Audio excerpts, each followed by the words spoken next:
Good morning, నేను Rajesh. Welcome to news analysis. ఇక చూసాం కదా, ప్రధాన పేపర్లో వచ్చిన అంశాలను కూడా మా కొలీగ్ భారతి అందించింది. ఇక ముఖ్యంగా ఈరోజు నోటిఫికేషన్ వెలువడనుంది దేశవ్యాప్తంగా. ఇక నామినేషన్ల పర్వం కూడా కొనసాగనుంది. ఇక తెలంగాణ విషయానికి వస్తే ఈ మూడు పార్టీలు చాలా ప్రతిష్టాత్మకంగా తీసుకున్నాయి. ఇటు కాంగ్రెస్ కావచ్చు, బీజేపీ, బీఆర్ఎస్, ఈ మూడు పార్టీలో ఖచ్చితంగా ఏదైతే 17 లోక్సభ స్థానాలకు కానీ ఖచ్చితంగా 10 నుంచి 14 స్థానాలు కైవసం చేసుకునే విధంగా పార్టీలంతా కూడా దూకుడు పెంచాయి. ఇక ఇప్పటికే దాదాపు చూస్తున్నాం, నెల నుంచి కూడా అగ్రనేతలతో కూడా ప్రచారం చేస్తూ వాళ్ళ మాటలకు పదును పెట్టారు. ఇక చూసాం, ముఖ్యమంత్రి రేవంత్ రెడ్డి మాట్లాడుతూ కొన్ని కామెంట్ చేశారు.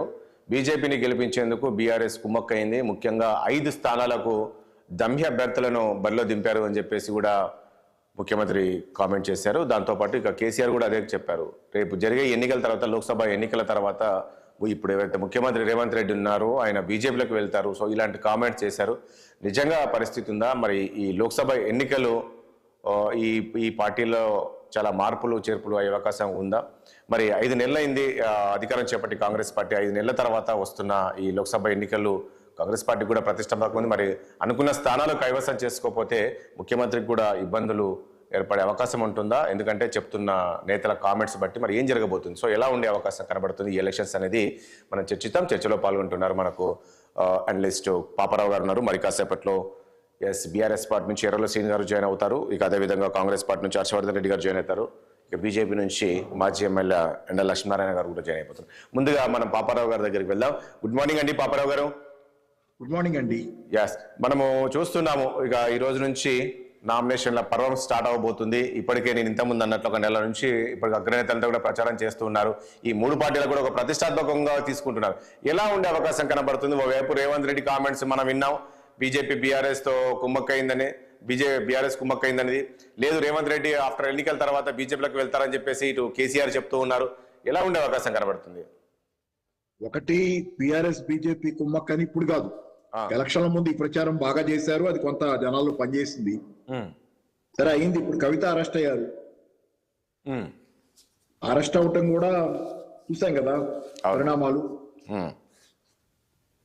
అదే టైంలో కవిత అరెస్ట్ టైంలో నేను అనుకుంటా ఎక్కడ మన మోడీని ఆయన రేవంత్ రెడ్డి గారు బడాబాయ్ అని చెప్పి బడేబాయ్ అని సంబోధించిన తర్వాత బీఆర్ఎస్ పార్టీలో ఉన్నటువంటి ప్రవీణ్ కుమార్ గారు పోయి టిఆర్ఎస్ లో జాయిన్ అయిపోతారు. అవును, పోతా ఆయన చెప్పిన మాటలు కూడా మీరు గుర్తుకోవాలి. మా హైకమాండ్ నన్ను బీఆర్ఎస్ తో పొత్తన్నందుకు, అదే టిఆర్ఎస్ తో పొత్తన్నందుకు బిఎస్పీ హైకమాండ్ నన్ను వారించింది. నేను పొత్తని చెప్పి ముందు ఒప్పుకున్నారు. తర్వాత బీజేపీ ఒత్తిడి మేరకు బిఎస్పీ హైకమాండ్ పొత్తుని కాదంది. అందుకనే నేను టిఆర్ఎస్ లో జాయిన్ అయిపోతున్నాను, పొత్తు కాకుండా మాట ఇచ్చా కాబట్టి జాయిన్ అవుతున్నాను అన్నారు. దీని సారాంశం ఏంటి? బీజేపీ బీఆర్ఎస్ ఒకటే అయితే బీఆర్ఎస్ లో ప్రవీణ్ కుమార్ గారు బీఆర్ఎస్ తో బీఎస్పీ పొత్తు పెట్టుకుంటే బీజేపీకి అభ్యంతరం ఉండక్కర్లే, ఇటుగుడి తనయ్య సీట్లు ఓట్లు అనుకోవచ్చు అని అలా అనుకోలా. అలా అనుకోకుండా బీజేపీ హైకమాండ్ బీఎస్పీ హైకమాండ్ మీద ఒత్తిడి పెట్టిందని ప్రవీణ్ కుమార్ గారు చెప్పారు. సారాంశంలో దీని అర్థం ఏంటి? శత్రువుగానే చూస్తుంది బీజేపీ బీఆర్ఎస్.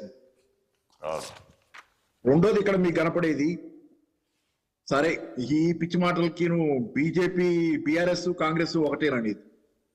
బీఆర్ఎస్ కాంగ్రెస్ ఒకటి అయితే బీఆర్ఎస్ ని ఖాళీ చేస్తామని చెప్పటమే కాకుండా ఈ రోజు గేట్లు తెరిచి బీఆర్ఎస్ దరిదాపుగా నాయకులు లేనటువంటి తలలేని మొండెల్లాగా తయారవుతున్నటువంటి పరిస్థితి ఏర్పడింది. ఎంతో కొంత మేజర్ గా నాయకులు తప్పితే ఉన్నటువంటి సరే కుటుంబ పాలన పేరు పెట్టారు, అదంతా అబద్ధం. కానీ కేసీఆర్, కేటీఆర్ అండ్ హరీష్ రావు, కవిత జైల్లో ఉన్నారు. సరే వీళ్ళు తప్పితే అక్కడ ఆ పార్టీలో మేజర్ గా గ్యారంటీడ్ గా ఎంత మిగిలింది?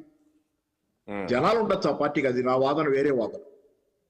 అయితే ఏంటంటే అందుకనే ఏంటంటే మరి కాంగ్రెస్ పార్టీను బీఆర్ఎస్ ఒకటే అయితే ఈ ఖాళీ చేయటం, ఈ ఖాళీలు అయిపోవటం పార్టీలు ఇలా ఉంటాయా? ఏంటంటే అబద్ధాలు. ఒక రకంగా బహుశా నేను చూస్తున్నది బీజేపీకి, అది బీజేపీ ఇలా దేశంలో అధికారంలోకి వచ్చిన తర్వాతే ఫస్ట్ టైం ఇలాంటి ప్రచారాలు ఒకళ్ళ మీద ఒకళ్ళు చేసుకుంటున్నారు.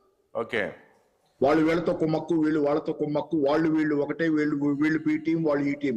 కానీ ఒకటి పాపారావు గారు, ఒక విషయము ఇప్పుడు మనం చూసాం, మొన్న ఈ లోక్సభ అసెంబ్లీ ఎన్నికల్లో బీఆర్ఎస్ పార్టీ 2nd ప్లేస్ వెళ్ళింది.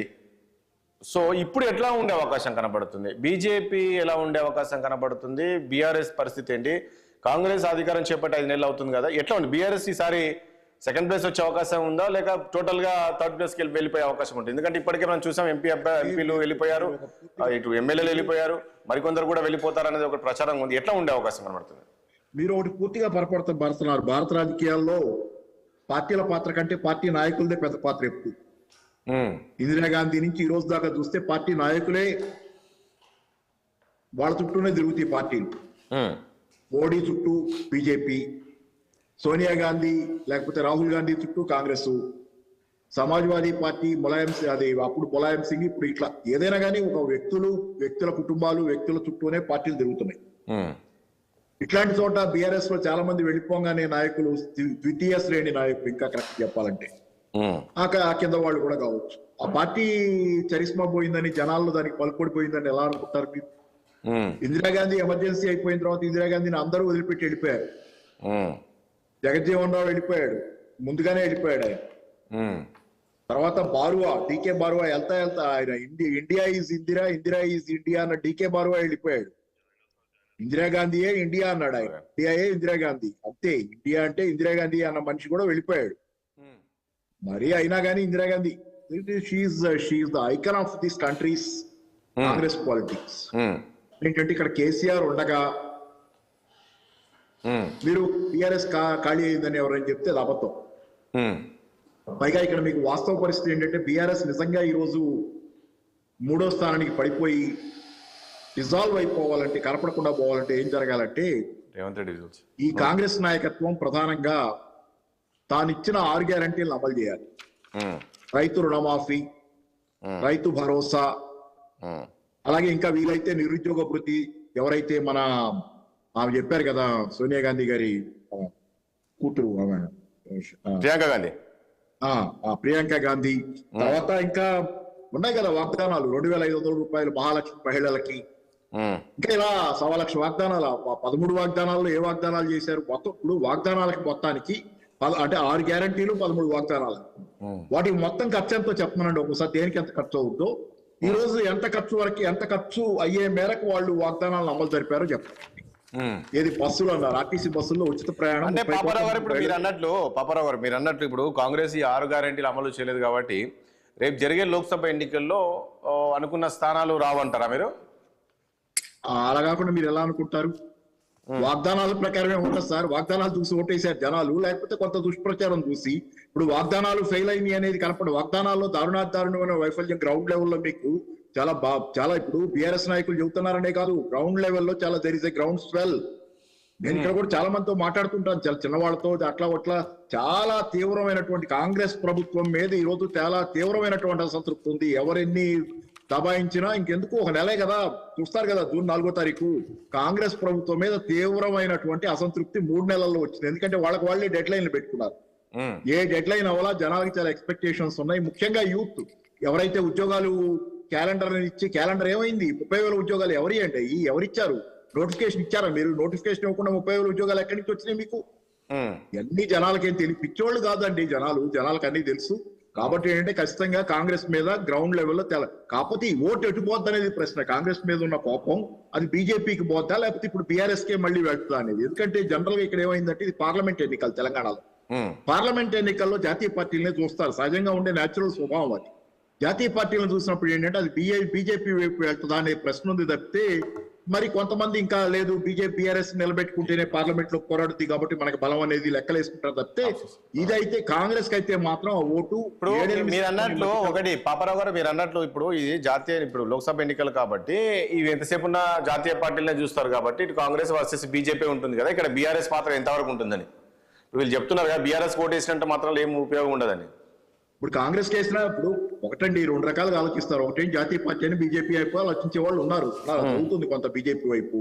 అయితే ఓవరాల్ గా జాతీయ పార్టీ అనేది కాకుండా జనరల్ గా చూసేది ఏంటంటే కోయలేషన్ వస్తుంది. ఇప్పుడు కాంగ్రెస్ కూడా సొంతగా ఏమి రాదు, మీరు మర్చిపోకండి. కాంగ్రెస్ కూడా ఇండియా కూటమి, అది కాంగ్రెస్ సొంత పార్టీ ఏం కాదు, అది ఇండిపెండెంట్ గా కాంగ్రెస్ పార్టీ. రాహుల్ గాంధీ 300 సీట్లు తెచ్చుకుని అధికారంలోకి రాబోటంలో, అది కూటమి అధికారంలోకి వస్తే కాంగ్రెస్ పార్టీ ఎక్కువ సీట్లు తెచ్చుకొని వాళ్ళని అందరూ ఒప్పుకుంటే అప్పుడు రాహుల్ గాంధీ పీఎం అవుతాడు.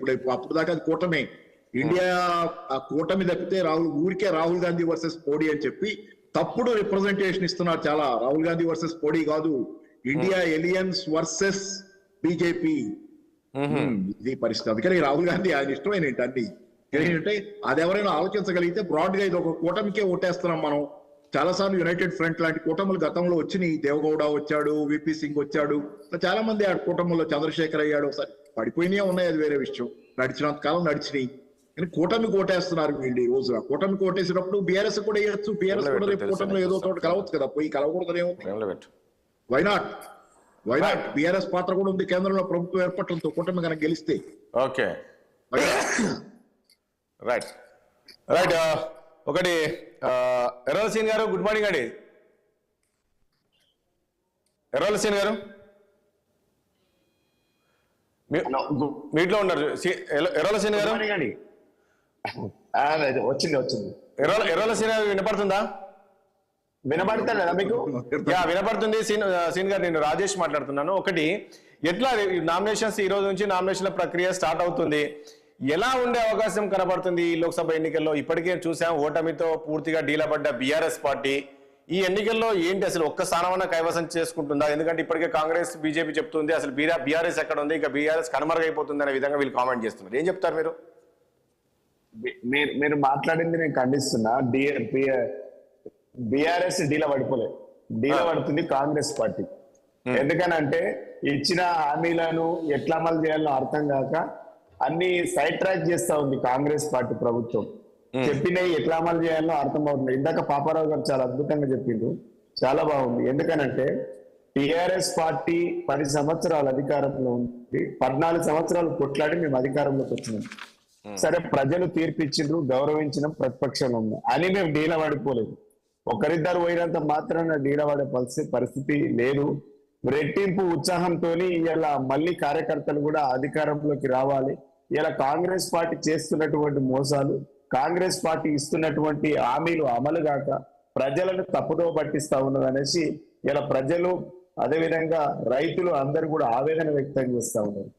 నిజంగా కాంగ్రెస్ పార్టీకి చిత్తశుద్ధి కనుక ఉంటే, ఈ ముఖ్యమంత్రి గారికి చిత్తశుద్ధి ఉంటే ఇచ్చినటువంటి హామీలను ఎట్లా అమలు చేయాలో ప్రజలకు చెప్పాలి. ఇలా వాటిని చెప్పకుండా టిఆర్ఎస్ పార్టీ పైన నెపంతో రకరకాల లీక్ వార్తలు ఇచ్చి ఇలా ప్రజలు ఒకటి ఎర్రల సీన్ గారు, ఒకటి సరే మీరు అది చెప్తున్నారు, ఇక్కడ పరిస్థితులు వేరు కదా. ఇప్పుడు ఎలక్షన్స్ వేరు.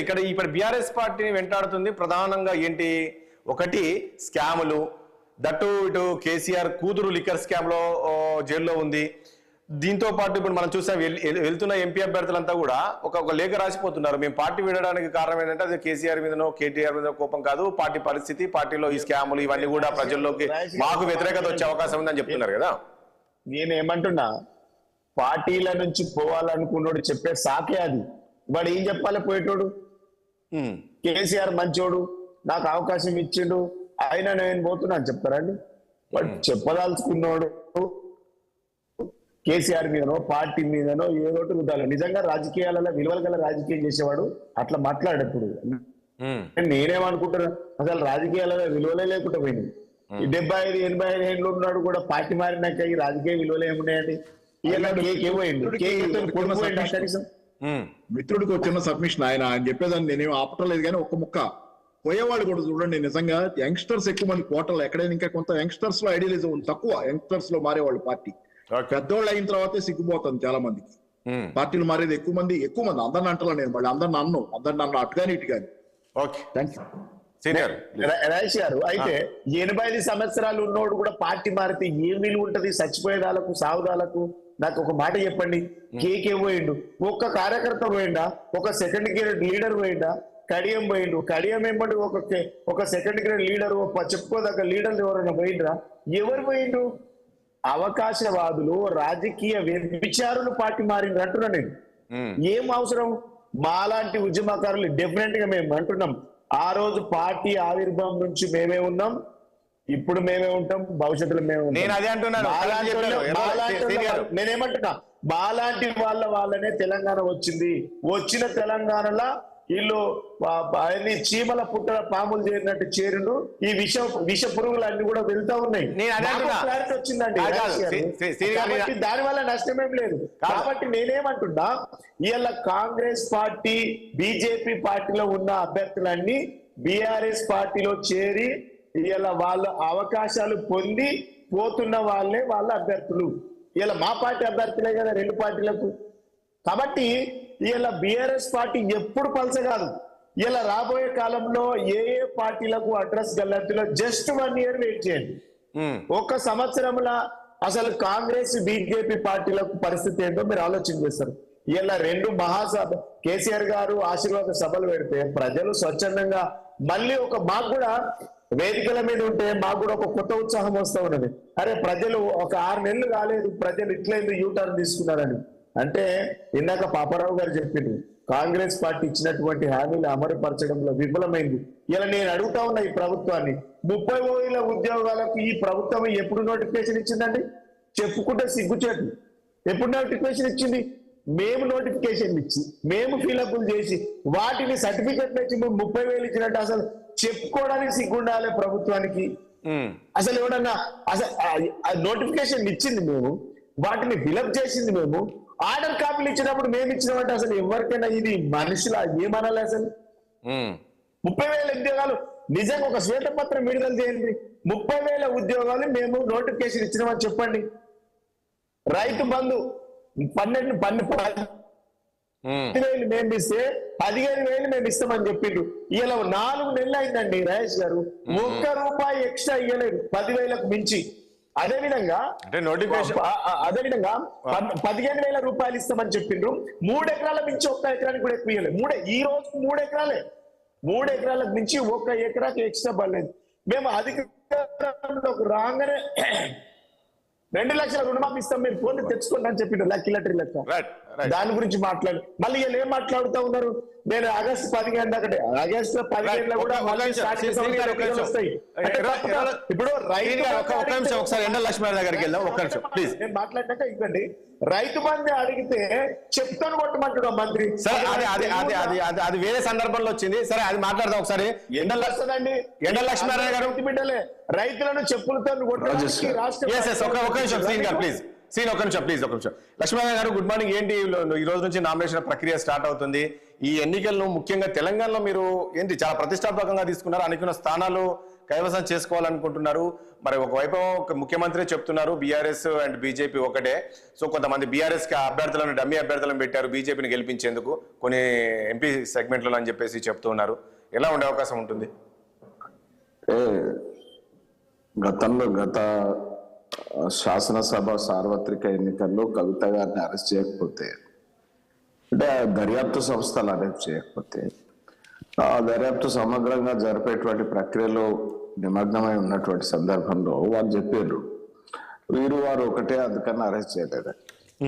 మరి ఇప్పుడు అరెస్ట్ చేసిన తర్వాత మళ్ళా ఇవాళ డమ్మీ క్యాండిడేట్లను పెట్టిందని అంటారు. అంటే రాహుల్ గాంధీ అమేథీలో ఓడిపోయాడు. అలా పార్టీ గత అధ్యక్షుడు వాళ్ళ అధినేత, మరి ఆయన డమ్మీ క్యాండిడేట్ అని వాళ్ళు కాంగ్రెస్ వాళ్ళు భావిస్తే ఓకే, వారు మరి ఓడిపోయిన దగ్గర డమ్మీ క్యాండిడేట్ అనేటువంటి భావన వాళ్ళకు ఉంటే వాళ్ళ భావనలో వాళ్ళని ఉండనివ్వండి.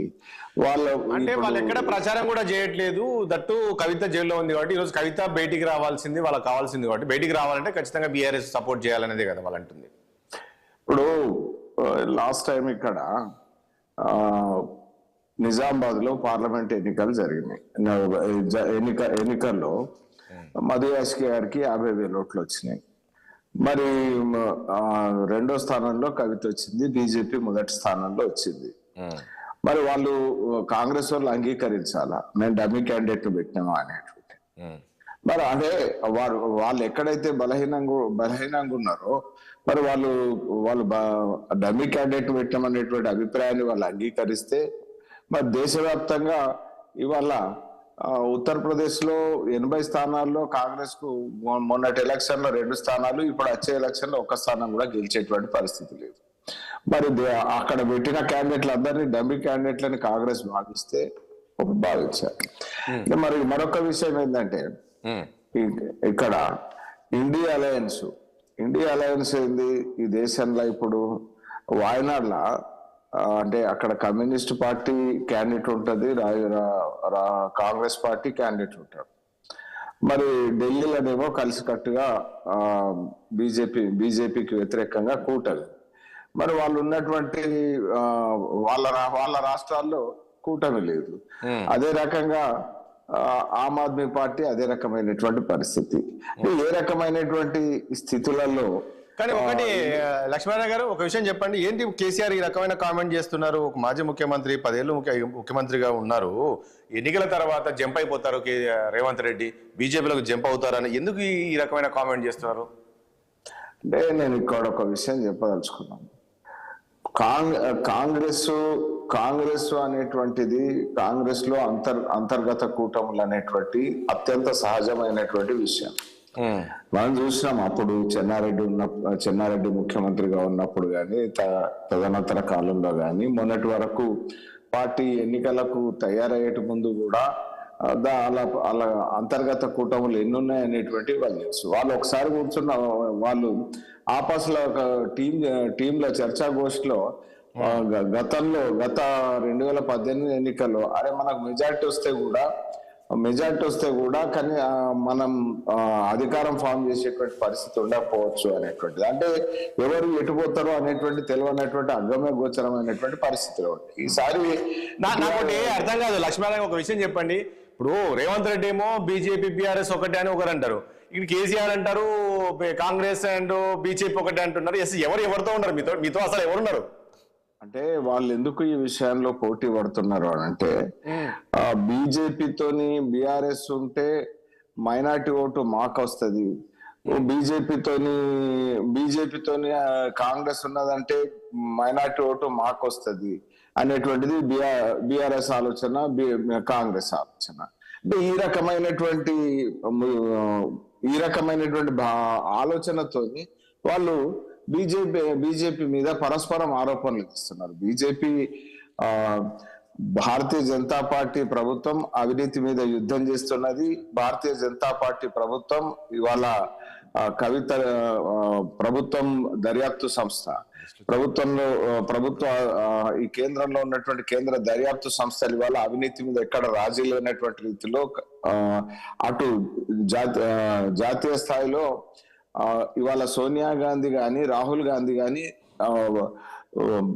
బెయిల్ పైన ఉన్నటువంటి పరిస్థితి ఉన్నది. నేషనల్ హెరాల్డ్ పేపర్ కి సంబంధించినటువంటి స్కామ్ లో మరి వాళ్ళ కవిత జైల్లో ఉన్నటువంటి పరిస్థితి ఉంది. ఇవాళ ఆమ్ ఆద్మీ పార్టీ నేతలు జైల్లో ఉన్నటువంటి పరిస్థితి ఉంది. ఇవాళ జార్ఖండ్ శిబు సోరెన్ కొడుకు హేమంత్ సోరెన్ జైల్లో ఉన్నటువంటి ముఖ్యమంత్రి జైల్లో ఉన్నటువంటి పరిస్థితి ఉంది, ముఖ్యమంత్రిగా చేసినటువంటి వాళ్ళు. అంటే అవినీతి మీద యుద్ధం చేసేటువంటి నైతికతను కాపాడుకుంటూ భారతీయ జనతా పార్టీ రాబోయేటువంటి టర్మ్ ఏదైతే ఉన్నదో పరిపూర్ణంగా అవినీతిని ప్రక్షాళన చేసేటువంటి లక్ష్యంతో ముందుకు పోతున్నటువంటి పరిస్థితి.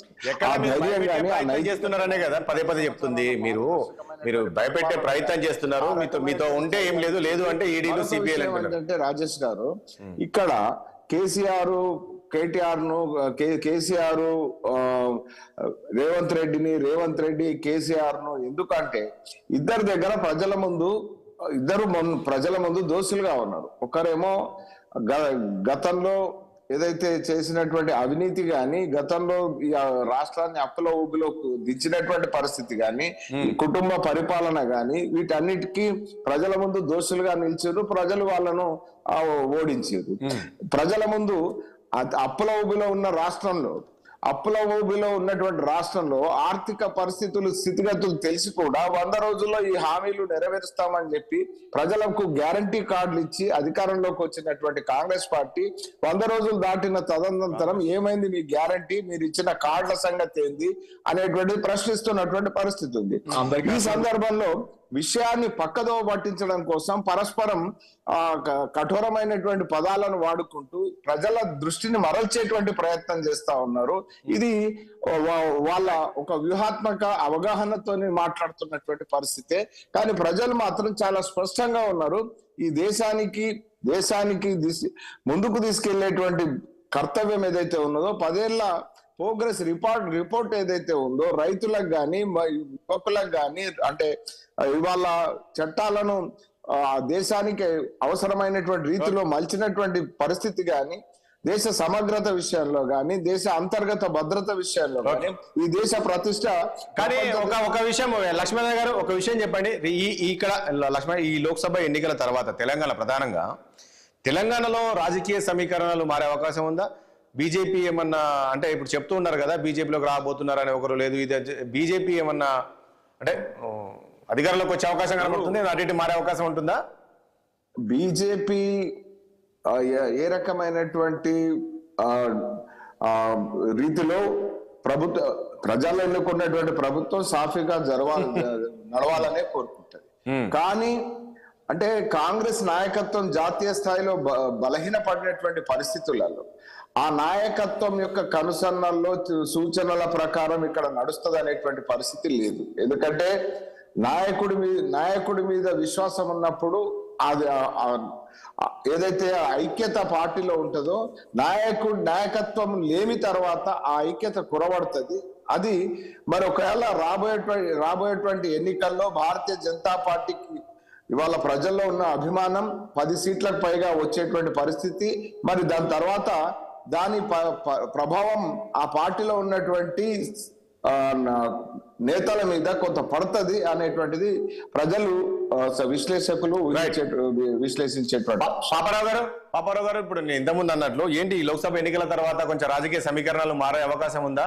ఒకవేళ బీజేపీకి 10 నుంచి 12 స్థానాలు వస్తే ఏమైనా మార్పులు ఉంటాయా? మిగతా రాష్ట్రాలకి తెలంగాణకు ఉన్న ఒక తేడా ఏంటంటే కాంగ్రెస్ పార్టీ ఎక్కడైనా సేమి. ఎందుకంటే పడిపోయిన ప్రభుత్వాలు, కూలిపోయిన ప్రభుత్వాలు దేశంలో కాంగ్రెస్ పార్టీ వాటిని కూలగొట్టింది బీజేపీ. ఈ సందర్భంలో చూస్తే కర్ణాటకలో వాళ్ళ ఒక్కరొక్కరు వీళ్ళు ఎక్స్ప్లాయిట్ చేసుకున్నారు. అలాగే వేరే రాజస్థాన్ లో కుదరలేదు, అవలా పని గెహ్లాట్ది. ఇట్లా మధ్యప్రదేశ్ లో సరే ఏదైనా ఏంటంటే కుమ్ములాట్లు అనేవి చాలా సహజంగా కాంగ్రెస్ పార్టీలో అంతర్గత ముఠాలు, కుమ్ములాట్లు, పదవీ లాలస, పదవులు పంచుకోవటం ఇవన్నీ ఉన్నాయి. దాన్ని బీజేపీ ఉపయోగపెట్టుకుంటుంది. మిగతా ఏ ప్రభుత్వాన్ని కూల్చింది కాంగ్రెస్ ప్రభుత్వం కాకుండా ఎక్కడన్నా అడపదడప ఇక్కడ ఆ జార్ఖండ్ లో ప్రభుత్వం అట్లాంటివి కొన్ని, లేకపోతే ఇంకా మీకు ఆర్జేడీ అంటే నితీష్ కుమార్ గారు బీహార్ లో కొత్తాక ఆయన వల్ల ఇది జరగడం తప్పితే ఓవరాల్ గా కాంగ్రెస్ పార్టీ కానీ కాంగ్రెస్ ఏతర ప్రభుత్వాల్ని కానీ, కాంగ్రెస్ పార్టీ కాకుండా కాంగ్రెస్ ఏతర ప్రభుత్వాలని బీజేపీ కూల్చిన దాఖలాలు తక్కువ. మమతా బెనర్జీని చేయలేకపోయారు. తమిళనాడులో డిఎంకేకి ఏం జరగల, కేరళలో సిపిఎం అలాగే ఉంది. ఓవరాల్ ఈ టిఆర్ఎస్ ప్రభుత్వం కూడా మొన్నటిదాకా అది 5 ఏళ్లు పూర్తి చేసుకుంది. కాబట్టి కాంగ్రెస్ లోనే ఏదో జెనెటిక్ డిఫెక్ట్ ఉందనేది అక్కడ మనకు అనిపించే వాస్తవం. అందుకని ఏంటంటే వాళ్ళలోనే ఏదో తేడా ఉంది. అయితే ఇక్కడ తెలంగాణలో ఉన్నటువంటి ప్రత్యేకమైన సందర్భం ఏంటంటే కాంగ్రెస్ లో ఉన్నటువంటి రేవంత్ రెడ్డి గారు ఒక పారాచూట్ నాయకుడు అనేది మనందరికీ తెలుస్తుంది. ఆయన వేరే పార్టీ నుంచి వచ్చి షడన్గా నాయకుడు అయిపోయిన వాడు. కాంగ్రెస్ పార్టీలో కూడా ఆయన ఇంకా సక్రమంగా ఇమిడాడా లేదా ఇముడ్చుకోగలిగిందా కాంగ్రెస్ పార్టీ అంటే ఖచ్చితంగా 1000 ప్రశ్నలు ఉన్నాయి. కాంగ్రెస్ పార్టీలోనే చాలా మందికి ఆయన మీద పేకల దాకా కోపం ఉంది. ఆయన కూడా నిరంతర అభద్రతతో తనకి చుట్టూ కాపలాగా వసుకోవాల్సిన పరిస్థితుల్లో పార్టీలో వాళ్ళని అనలేక బయట వాళ్ళని అంటారు. కానీ ఒకప్పుడు ఆ పరిస్థితి ఉండే, కానీ ఇప్పుడు ఆ పరిస్థితి కనబడుతుందా కాంగ్రెస్ లో? ఎందుకంటే అందరు సమన్వయంతో ఉన్నారు. మనం చూసాం సీనియర్ నాయకులు లాంటి వాళ్ళు, కోమటిరెడ్డి లాంటి వాళ్ళు, పట్టి లాంటి వాళ్ళు, కానీ పొంగులేటి అందరూ కూడా ఖచ్చితంగా కాదు. ఎందుకుండదండి, ఎందుకుండదు? మర్చిపోతారు అందరూ. అది మర్చిపోవటం పదవి గుర్తుండదా ఎవరికి? తనకి రావాల్సిన సీఎం పోస్ట్ పోయిందనే అనుకునే వాళ్ళు. నల్గొండ జిల్లా అంతా కాంగ్రెస్ లో సీఎం అభ్యర్థి లేని కొండా సురేఖ్ గారు స్వయంగా చెప్పారు. నల్గొండ జిల్లా మొత్తం కాంగ్రెస్ లో సీఎం అభ్యర్థులే ఉన్నారని ఆ మధ్య ఎలక్షన్ల ముందు కొండా సురేఖ్ గారే చెప్పారు. వీళ్ళంతా ఇలా ఉన్నారు. అలాగే పట్టి విక్రమార్క గారికి ఆయన కోరిక ఉండదా? ఆయన ఫోటోలు కూడా తీసేశాడు ఇలా పోస్టర్లో అని చెప్పి రకరకాలైనటువంటి ఎన్ని వస్తున్నాయి కదా. ఎన్ని ఉన్నాయి, ఒకటి కాదు కదా. కాబట్టి ఆ అభద్రత రేవంత్ రెడ్డి గారికి సహజంగానే అభద్రత ఉండటం, ఖచ్చితంగా ఆయన కొంచెం ఆందోళన చెందటం సహజం. దానిలో ఆయన అక్కడ ఇవ్వలేకపోతున్నాడు బయట నుంచి వచ్చాడు, ఎవరు కుదరనివ్వరు. మరి ఆయనకేమో సీఎం పోస్టు సరే 3 నెలలు చేశా కదా, నాకు ఇప్పుడు 4 నెలలు, రేపు ఎలక్షన్ అయిపోయేసరికి 4 నెలలు అనుకోండి, 4 నెలలు సీఎం పోస్ట్ చేశా కదా, చాలు సీఎం అనిపించుకున్నా కదా అనుకుంటే అది వేరే విషయం. అలా అనిపించుకోలేరు కదా ఎవరు. ఆయన కంటిన్యూ అవ్వాలని కోరుకుంటాడు. కంటిన్యూ అవ్వాలంటే ఏం చేస్తాడు అంటే? ఒకటి పాపారావు గారు, ఇప్పుడు ఒకటి కాంగ్రెస్ కు ఒకవేళ 10 నుంచి 12 స్థానాలు వస్తేనే రేవంత్ రెడ్డి ఇక్కడ ఇమ్మడగల, లేకుంటే ఇబ్బందికరమైన పరిస్థితులు తప్పవంటారా రేవంత్ రెడ్డికి? ఖచ్చితం అది కొంత ఆందోళన కనపడుతుందండి ఆయనలో. మీరు ఎవరెవరో అంటాం కాదు, మీరు చూడండి కొడంగల్లోనే నాకు అభద్రత, కొడంగల్లో నా పునాది కదిలించేస్తున్నారని కాసేపు అంటారు, ఇంకోటి అంటారు.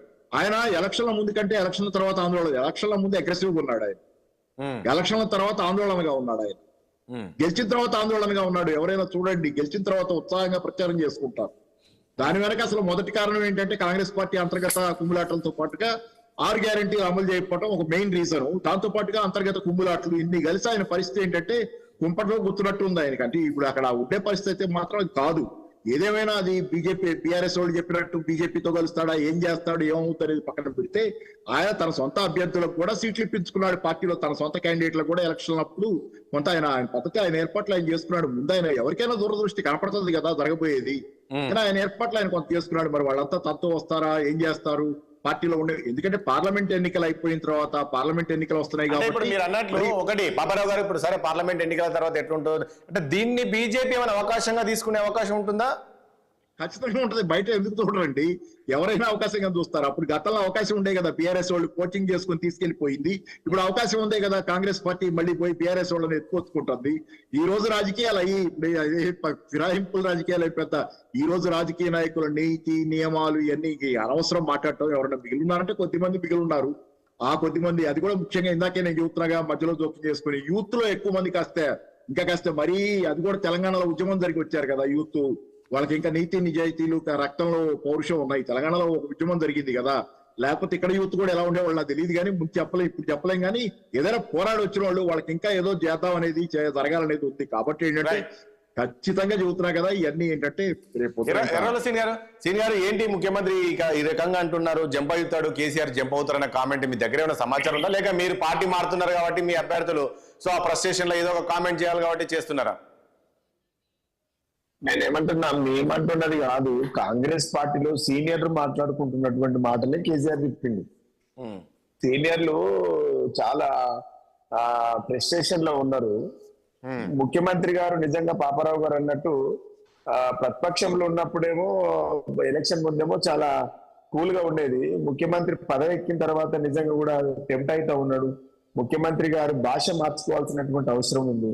ముఖ్యమంత్రి గారు రైతు బంధు ఏదంటే పండబెట్టి తొక్కుతా అంటాడు, రుణమాఫీ ఎప్పుడు ఇస్తారంటే పేగులు మెడకి వస్తాయి అంటే ఇట్లాంటి భాష ఒక ముఖ్యమంత్రి హోదాలో ఉన్నటువంటి మాట్లాడినటువంటి భాష ఏమైతుందో అది ఫ్రస్ట్రేషన్ కు దారితీస్తా ఉంది. దాంట్లో భాగంగానే సీనియర్లందరూ కూడా బట్టి విక్రమార్క లాంటి డిప్యూటీ సీఎం గా ఉన్నటువంటి వ్యక్తుల ఫోటోలను తీసేయడము. అయితే కింద ఏం జరుగుతుందంటే సీనియర్లు ఎవరైతే ఉన్నారో ఈ కొత్త వాళ్ళందరినీ చేర్చుకొని పదవి ఇవ్వడం వల్ల వాళ్ళంతా ఫ్రస్ట్రేషన్ లో ఉన్నారు. అరే ఆయన బ్యాచ్ ఆయన నింపుకుంటున్నాడా, కడియం శ్రీహర్ లాంటి కానీ గతంలో తెలుగుదేశం పార్టీలో ఉన్నటువంటి వ్యక్తులందరినీ తీసుకునేటువంటి ప్రయత్నం చేయడం.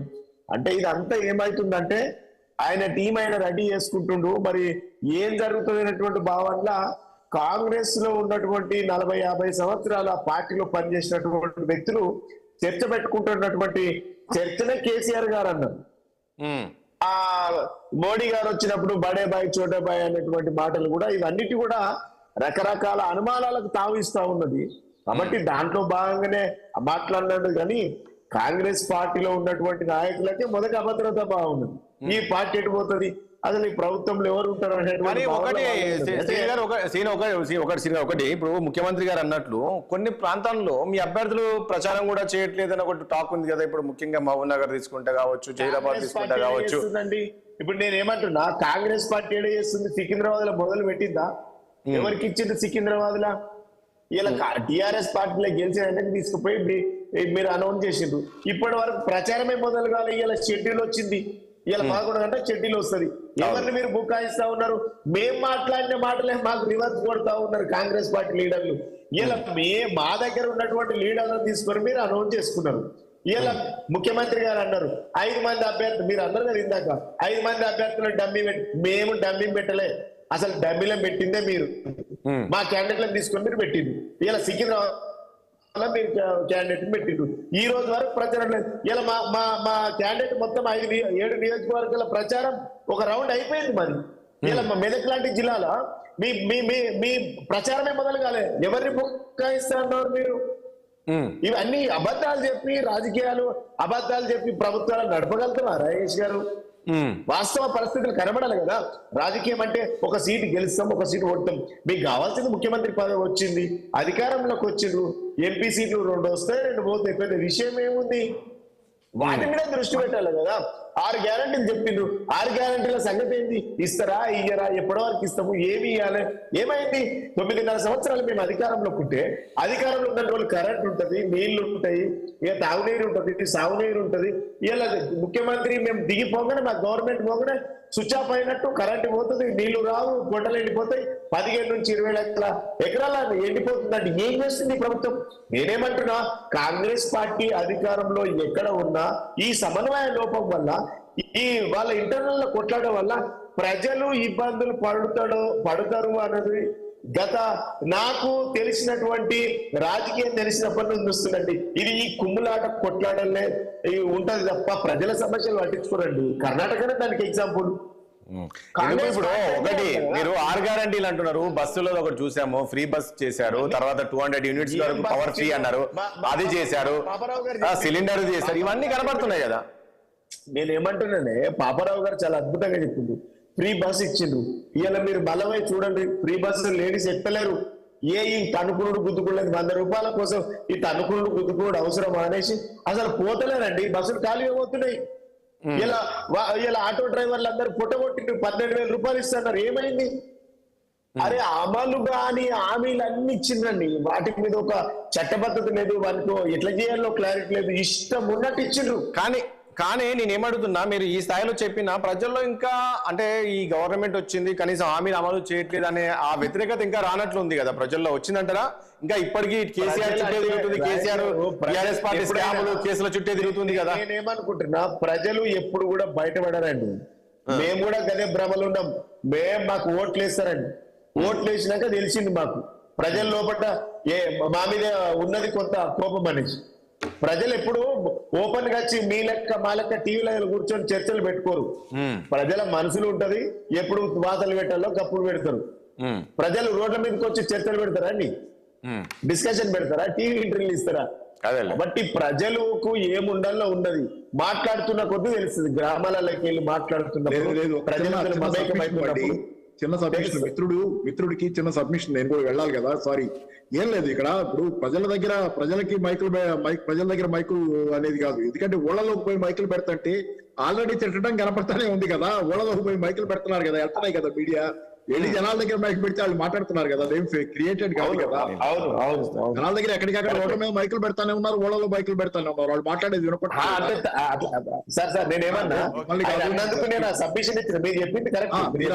కానీ వాళ్ళంతా వచ్చి మీడియాలో మాట్లాడరు, కానీ మనం జనం దగ్గరికి పోతే అది చెప్పేది 5 నిమిషాలు. నేను ఏమడుతున్నా, ఇప్పుడు సరే మేము కాదు, సోషల్ మీడియా వచ్చింది కదా, ఎవరు ఏం చేస్తున్నారు ఏందనేది వెంటనే పెట్టేస్తున్నారు. ఆ స్థాయిలో వ్యతిరేకత కనిపించలేదు అంటున్నా నేను. ఆ స్థాయిలో మీరు అనుకున్నంత స్థాయిలో వ్యతిరేకత కనిపించలేదు. ఇప్పుడు ఎంతసేపు నా బీఆర్ఎస్ చుట్టూ కేసులు స్కామ్ల చుట్టే తిరుగుతుంది కదా ప్రజలు. నేను జనరల్ గా ఏంటంటే, నేను పెద్ద ఊళ్ళో బయటికి పోయేది కూడా ఎక్కువ ఉంటది, కానీ జెన్యూన్ గా ఉన్నాయి. పోయి మైక్ పెట్టి జెన్యూన్ గానే అడుగుతుంది, తెలిసిపోద్ది. జెన్యూన్ తెలుస్తుంది అడిగేది. మైక్ పెట్టి అడుగుతూ అట్లాంటివి వింటాం, ఎందుకంటే జనాల దగ్గరికి పోయి మాట్లాడుతున్నాయి. మనం మాట్లాడుకునే లక్ష్మణ మాట్లాడేది, పాపారావు మాట్లాడేది, ఇంకోళ్ళు మాట్లాడేది, ఈ వినేదానికంటే కూడా జనాలు మాట్లాడేది వింటే ఎక్కువ మనకు అర్థం అవుతుందని నేను అనుకుంటున్నా. చాలా వస్తున్నాయి, చాలా యూట్యూబ్ వాళ్ళు వీళ్ళు కూడా వీడియోలు చేస్తున్నారు, చాలా చేస్తున్నారు. లక్ష్మీనారాయణ గారు, లక్ష్మీనారాయణ గారు, ఇప్పుడు ఈ లోక్సభ ఎన్నికల్లో కాంగ్రెస్ బీజేపీ ఉంటుందా ఏంటి? బీఆర్ఎస్ పరిస్థితి ఏంటి? పరిస్థితి ఉండే అవకాశం ఉందా పోటీలో? ఇది దేశంకు జరుగుతున్నటువంటి ఎన్నికలు. ఈ ఎన్నికల్లో అంటే ప్రధానంగా ఎవరు ప్రత్యర్థులు అనేటువంటి అంశం చర్చకు వచ్చినప్పుడు ఆమడ దూరంలో, మైళ్ళ దూరంలో ఉన్నటువంటి కాంగ్రెస్ ఇండియా అలయన్స్ అనేటువంటిది వస్తుంది. ఆ రకమైనటువంటి పరిస్థితుల్లో ఇవాళ పోటీ ప్రధానంగా కొన్ని స్థానాల్లో మినహాయించి పోటీ ప్రధానంగా భారతీయ జనతా పార్టీ కాంగ్రెస్ మధ్యలోనే కేంద్రీకృతమైంది. అయితే ప్రజలు ఈ దేశానికి ప్రధానమంత్రి ఎవరు కావాలనేటువంటి విషయంలో ఒక నిర్ధారణకు వచ్చినటువంటి పరిస్థితి. మరి అదే రకంగా ఈ 10 సంవత్సరాల ప్రోగ్రెస్ ప్రజలు ఆ విషయంలో ఒక సానుకూలమైనటువంటి అభిప్రాయంతో ఉన్నటువంటి పరిస్థితి ఉంది. సో ఎక్కడైనా అంటే నేను రాజస్థాన్ లో కాంగ్రెస్ అధికారం ఉన్న సమయంలో కాంగ్రెస్ కు రాష్ట్రంలో అధికారం ఇచ్చిన ప్రజలు పార్లమెంట్ కు వచ్చేసరికి 25 స్థానాలను రాజస్థాన్ నుంచి గెలిపించారు. అదే మరి ఆమ్ ఆద్మీ పార్టీ అధికారంలో ఉన్నటువంటి దగ్గర 7 స్థానాలను ఢిల్లీ నుంచి పార్లమెంట్ గెలిపించినటువంటి పరిస్థితి ఉంది. అంటే ఈ రకంగా మరి అదే రకంగా 2014లో 282 స్థానాలు బీజేపీకి ఎన్డీఏ అలయన్స్ కు బీజేపీకి వస్తే, కానీ కాంగ్రెస్ మేనిఫెస్టో చూస్తే ప్రజల్ని అన్ని వర్గాల వాళ్ళని ఆకర్షించే విధంగా కనిపించట్లేదా? ఇక్కడేమో మీరేమో మా మేనిఫెస్టో, మోడీ మా మేనిఫెస్టో అని మీరు అంటున్నారు. దీనికంటే ఆకర్షించే మేనిఫెస్టోలు గుజరాత్ లో అనేకం పెట్టిందండి. కాంగ్రెస్ పెట్టింది, ఆమ్ ఆద్మీ పార్టీ పెట్టింది. ఇక్కడ క్రెడిబిలిటీ ప్రశ్న వచ్చిందండి. విశ్వసనీయత నరేంద్ర మోడీ నేతృత్వం మీద విశ్వసనీయత ఉన్నది. గుజరాత్ లో ఆ ప్రభుత్వము భారతీయ జనతా పార్టీ ప్రభుత్వం చేసినటువంటిది ఏదైతే ఉన్నదో ప్రజలు రికార్డ్ మెజార్టీతో గెలిపించినటువంటి పరిస్థితి మనకు కనపడ్డది. మరి వీళ్ళు గ్యారంటీ కార్డులు ముందు మేనిఫెస్టోలో పెడుదురు, తర్వాత వాగ్దానాలు ఇస్తారు, తర్వాత ఏంది తర్వాత కాలంలో వాళ్ళు వాగ్దానాల దశ దాటి మరి గ్యారంటీ కార్డు వంచేటువంటి పరిస్థితికి వచ్చారు. అంటే ఆ కార్డు వంచేటువంటి పరిస్థితులు వచ్చినా కూడా విశ్వాసం పెట్టినటువంటి పరిస్థితి కాంగ్రెస్ మీద ఉంది. కాబట్టి 60 సంవత్సరాలు వాళ్ళే ఉండి కనీసం 60% మందికి టాయిలెట్ కూడా ఏర్పాటు చేయనటువంటి ప్రభుత్వంగా కాంగ్రెస్. మరి ఇవాళ ఆరోగ్యానికి భద్రత లేనటువంటి పరిస్థితి ఉండిందంటే కాంగ్రెస్. ఆ రకంగా అవినీతికి కేంద్ర బిందువు అయిందంటే కాంగ్రెస్. అరే నెహ్రూ ప్రధానమంత్రి ఉండే, తర్వాత ఇందిరాగాంధీ ప్రధానమంత్రి, తర్వాత రాజీవ్ గాంధీ ప్రధానమంత్రి, తర్వాత ఒకటి లక్ష్మణరావు గారు ఒక విషయం చెప్పండి. ఇప్పుడు సరే 10 ఏళ్ళు మీరు అధికారంలో ఉన్నారు, చూస్తూ ఉన్నాము ప్రతి అంశంలో కాబట్టి నిత్యావసర వస్తువులు పెరిగిపోయాయి. ఇవన్నీ అంటే మిడిల్ క్లాస్ ఫ్యామిలీ కాస్త ఇబ్బందికరమైన పరిస్థితులు ఏర్పడ్డాయి బీజేపీ గవర్నమెంట్ లో అనేది ఒకటి ఉంది. ఇది మీకు ఏమైనా ఎఫెక్ట్ చూపిస్తుందా రాబోయే రోజుల్లో? ఎందుకంటే ఇప్పుడు కాంగ్రెస్ మేనిఫెస్టో మనం చూసాము. ఈ మేనిఫెస్టో చూస్తే అన్ని వర్గాలకు టచ్ చేసే విధంగా కనిపించట్లేదా ఈ మేనిఫెస్టో? అన్ని వర్గాలను టచ్ చేసే విధంగా ఉంది కదా. అన్ని వర్గాలను కాదండి, వాళ్ళు అరచేతిలో స్వర్గం చూపిస్తున్నారు. అంటే ఎందుకంటే అధికారంలోకి వచ్చేది లేదు, అమలు చేసేది లేదు. లక్ష్మీనారాయణ గారు ప్లీజ్ ఒక్క నిమిషం. లక్ష్మీనారాయణ గారు ఒకసారి మనకు కాంగ్రెస్ నుంచి దిలీప్ వచ్చారు, ఒకసారి దిలీప్ గారిని అడుగుదాం ఎందుకంటే చాలాసేపు. దిలీప్ గారు గుడ్ మార్నింగ్ అండి. దిలీప్ గారు చూస్తున్నాం, ఇటు బీఆర్ఎస్ నుంచి సీన్ కావచ్చు, శ్రీనివాసరాజు అయితే లక్ష్మణరావు ఒకటే చెప్తున్నారు, ఖచ్చితంగా ఇక్కడ కాంగ్రెస్ పార్టీని నమ్మే పరిస్థితి లేదు తెలంగాణలో కావచ్చు, దేశంలో కావచ్చు. ఇప్పుడు 6 గ్యారెంటీలు అన్నారు, కనీసం ఏ గ్యారెంటీలు అమలు చేయలేదు. ఈ ఎన్నికల తర్వాత ముఖ్యమంత్రి ఎక్కడ ఉంటారు, ముఖ్యమంత్రి జంప్ అయిపోతారని చెప్పేసి కేసీఆర్ చెప్తున్నారు. ఏం చెప్తారు ఈ అంశాలకన్నిటికీ? ముఖ్యమంత్రి జంప్ అవుతాడని కేటీఆర్ లేకపోతాడు. కేటీఆర్ ఈరోజు అధికారంలో లేడు కదా, ఆయన ఫ్రస్ట్రేషన్ లో మాట్లాడుతున్నాడు. ఉన్నవాడు కూడా కాపాడుకునే దాంట్లో పరిస్థితులు ఆయన లేడు. ఒక పక్క గేట్లు తీసామని మా సీఎం గారు అంటే, ఈయన చెరువు కట్టలు దిగి మొత్తం ఉన్నోడంతా కుట్టుకుపోయే పరిస్థితి. కాబట్టి ఆ ఫ్రస్ట్రేషన్ ఆయన మాడడానికి అంత ఇంపార్టెన్స్ ఉంటుందని అనుకోను. బట్ ఒకటి పొలిటీషియన్, మన పాలిటిక్స్ లోపల ఏంటంటే సిచ్యువేషన్ ఎప్పుడు డైనమిక్ సిచ్యువేషన్. నిన్న ఉన్న పరిస్థితి వాళ్ళు ఉండదు, ఇవాళ ఉన్న పరిస్థితి రేపు ఉంది. సో అది దేశాన్ని పరిపాలించిన పరిస్థితి కూడా, మీరు 60 ఏళ్ళు పరిపాలించారన్నా, ఇప్పుడు వాళ్ళు 10 ఏళ్ళు పరిపాలించారన్నా కూడా ఎప్పటికప్పుడు ఆ ఉన్న ఛాలెంజెస్ వేరు, దాన్ని మీరు మీట్ అవుతున్న తీరునే ప్రజలు అసెస్ చేస్తారు తప్ప 60 ఏళ్ల కింద ఏం జరిగింది, 70 ఏళ్ల కింద జరిగింది, స్వాతంత్రం రాకముందు బ్రిటిష్ కూడా ఏం చేశాడు, ఈ చర్చలో ఉండవు. ఈ రోజు ఉన్న పరిస్థితి ఏంటి, దాన్ని ఛాలెంజెస్ ని మీరు ఎట్లా ఓవర్కమ్ అవుతారు, దానికి ఒక విజన్ డాక్యుమెంట్ అది బీజేపీ ఇచ్చినా కాంగ్రెస్ ఇచ్చినా ప్రజలు ఒక అసెస్మెంట్ చేసుకుంటారు. ఎస్ వీళ్ళు 10 ఏళ్ళు చేశారు, చేయగలిగారా లేదా, ఇవి వీళ్ళు కొత్తగా వచ్చి ఇవి చేస్తామంటున్నారు. ఈ గత చరిత్ర అనేది అంతగా ఈ రోజు ప్రామాణికంగా ఉంటుందని అనుకోండి. ఎందుకంటే దట్ ఇస్ ఓవర్, ఆ పాస్ట్ అయిపోయింది. అప్పుడు తప్పులు మేము ఆల్రెడీ మాకు అర్థమైంది, ఎక్కడ తప్పు చేసామో దాన్ని ఎక్కడ సరి చేసుకోవాలో మనకు అర్థమైంది. కొత్త స్ట్రాటజీస్ తో, కొత్త వ్యూహాలతో మేము ముందుకు దిలీప్ గారు ఒక అంశం అధికారం వస్తుంది. అధికారంలో ఉన్నది బీజేపీ కదా. సో ఈ 10 ఏళ్లలో మీరు ఏం చేశారన్నది, మీరేంత ఉన్నట్టు ధరలు పెరిగాయి, సిలిండర్లు పెరిగాయి, ప్రతిదీ కంపేర్ చేసినప్పుడు ప్రతిదీ కూడా సామాన్య మనకి అందుబాటులో ఉన్న పరిస్థితి లేదు. గ్యాప్ ఉంది. 15% దగ్గర ప్రాపర్టీ ఉంటుంది, 85% దగ్గర డే టు డే భోజనానికి కూడా లేనటువంటి పరిస్థితి గడ్డుకాలం ఉంటుంది. 85% పాపులేషన్ కి ఈ మా పార్టీ కానీ మీ పార్టీ కానీ రేపు రాబోయే ఏం చేస్తున్నారు, గతంలో ఏం సరే చేస్తున్నారు ఒకటి అదొకటి దిలీప్ గారు, ఇంకొక అంశము దిలీప్ గారు, ఇంకొక అంశం దిలీప్ గారు, విషయం ఏంటంటే ఇక్కడ మీరు వచ్చి 4 నెలలు అవుతుంది, కనీసం 6 గ్యారంటీలు అని చెప్పారు, మీరు ఏం చేశారు, ఏం చేయలేదు? సీనియర్ చెప్తున్నారు మొత్తం అసలు ప్రజలకు ఏం హామీలు అమలు చేయలేదు, కనీసం ఆ బస్సు కూడా ఎక్కట్లేదు ఎవరు అనేది. అయితే ఇంకోటి ఏంటంటే ఈ లోక్సభ ఎన్నికలు ముఖ్యమంత్రికి ఒక ప్రతిష్టాత్మకంగా తీసుకోవాల్సిన పరిస్థితి ఉందా? ఈ అనుకున్న మెజారిటీ ఇక్కడ రాలేదు, అనుకున్న స్థానాలు మీరు రాకుంటే రేపు లోక్సభ ఎన్నికల తర్వాత కొన్ని రాజకీయ సమీకరణాలు మారే అవకాశం ఉంది కాంగ్రెస్ లో అని చెప్పేసి తెలుస్తుంది. అలాంటి పరిస్థితి ఉంటుందా? ఏ పార్టీకైనా ఉంటుందండి, బీజేపీకి ఉండదా? మా పార్టీకి ఉంటది. ఇది ఇట్స్ ఏ వార్. ఈ యుద్ధం లోపల వారిదొక రణనీతి, మాదొక రణనీతి. మీకు ఎక్కువ వస్తాయా మాకు వస్తాయా అనేది డెఫినెట్లీ ఆ డిబేట్ అది కొన్ని రోజులు చర్చలో ఉంటుంది. ఒకవేళ మేము కనుక ఆశించిన స్థాయిలో ఫలితాలు మాకు రాకపోతే క్వశ్చన్ డెఫినెట్ గా సీఎం వేస్తారు, కానీ మిమ్మల్ని నన్ను వేయరు కదా. అదే పదిలో ఆ పార్టీ ఈ రోజు ప్రచారం చేసుకున్న పద్ధతిలో సీట్ రాకపోతే క్వశ్చన్ మార్క్ అక్కడ కూడా వస్తుంది. ఎందుకంటే గతంలో వాళ్ళు అధికారంలోకి వస్తున్నాం మేమే వస్తున్నాం అని చెప్పిన పార్టీకి మరి 8 స్థానాలే వచ్చాయి, సింగిల్ డిజిట్ పరిమితం అయ్యారు. అప్పుడు చర్చ రాలేదా? అవన్నీ ఉంటాయి, ఉండవన్నీ అనను. కానీ మీరే అంటారు 4 నెలలు మీరు వచ్చారు. 4 నెలల్లో కూడా ఎట్లా జరుగుతుందండి? 4 నెలల్లో మేము ఎదుర్కొన్న పరిస్థితి ఏంటో మీకు తెలుసు. ఎంత గడ్డు కాలం ఎదుర్కొన్నాం, ఎట్లా అనుకున్న దానికంటే ఎక్కువ అప్పుల్లో ఊబిలో రాష్ట్రం ఎట్లా కూరుకుపోయింది.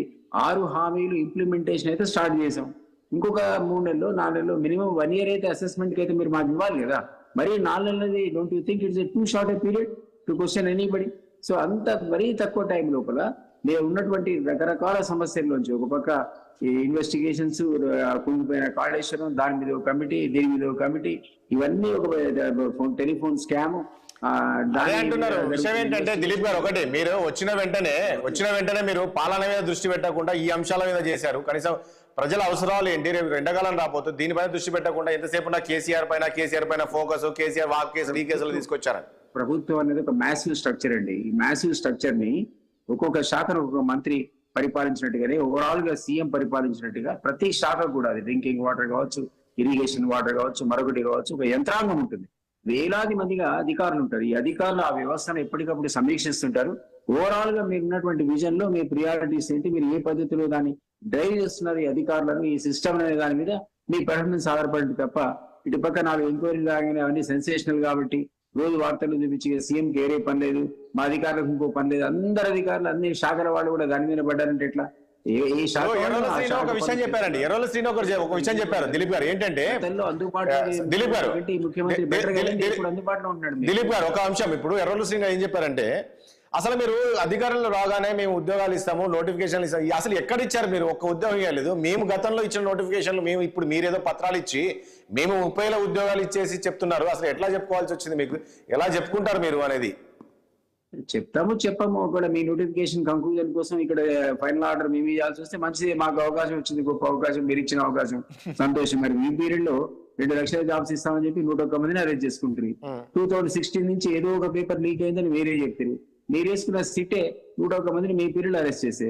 సో దాన్ని ఆ జాబ్స్ క్రెడిబిలిటీ లేదు. అసలు ఇచ్చిన జాబ్స్ కూడా ఎవరికి ఇచ్చారో అర్థం కానివ్వండి గందరగోళ పరిస్థితి వచ్చి మేము డెఫినెట్లీ పేర్కొని మీరు ఏమైనా నోటిఫికేషన్లు ఇచ్చి ఉంటే ఫైనల్ గా అపాయింట్మెంట్ ఆర్డర్స్ మీ ఇవ్వడంలో తప్పైతే లేదు కదా. ఆ ప్రాసెస్ అయితే ఆపకూడదు కదా, రివర్సిబుల్ ప్రాసెస్ కాదు అది.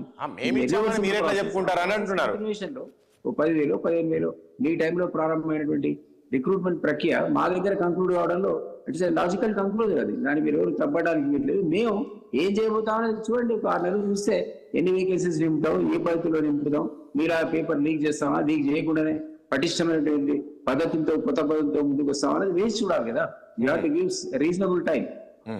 దిలీప్ గారు, ఒకటి ఈ రోజు నుంచి నామినేషన్ల ప్రక్రియ ప్రారంభం అవుతుంది. ఏంటి ఫైట్ ఎలా ఉండే అవకాశం కనబడుతుంది? కాంగ్రెస్ బీజేపీ ఉంటుందా, లేక బీఆర్ఎస్ బీజేపీ ఉంటుందా, కాంగ్రెస్ బీఆర్ఎస్ ఉంటుందా? బీఆర్ఎస్ ఎక్కడ ఉందండి పాపం, బీఆర్ఎస్ లేనే లేదు.